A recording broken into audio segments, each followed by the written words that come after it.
Wala. Yan Yan na. na. Yan lang masarap na shower. Wala. Yan Yan na. na. Yan lang masarap na shower. Okay, tara. Samahan nyo ako mag-set up nitong Kita nyo naman, meron tayong plastic dyan kasi nga nasa labas ito, nababasa. So, hindi pwedeng mabasa yung loob niyan. Okay, tara. Ilapit na natin yung extension natin dito sa may sapa. Okay. Next is kunin naman natin tong water pump natin. Ayan.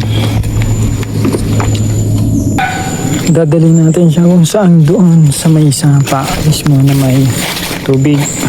Ayan. Dito natin siya nilalagay. So lilinisan natin yan. Ayan. Yes!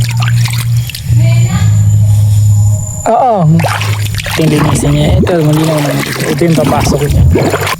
Ayan, malinaw na siya. Siyempre, kakabit na natin yung hose dito. Ayan, ilapit muna natin yung pansaksak doon. Yun.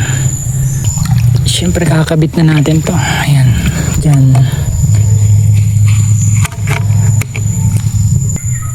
Then, ito na yung pangsaksak niya. Saksak lang natin.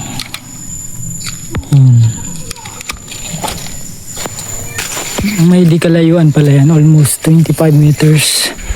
Yan yung ating tank.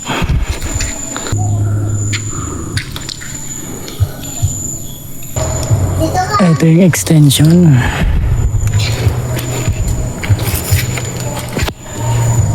Yan.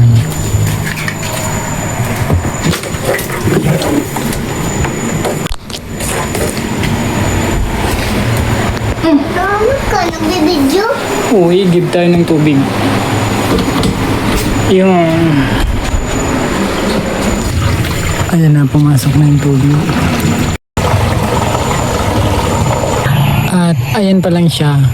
So 3 minutes, nandyan na siya. So pag 5 minutes, puno na siya. Ganoon kadali umakot ng tubig yun.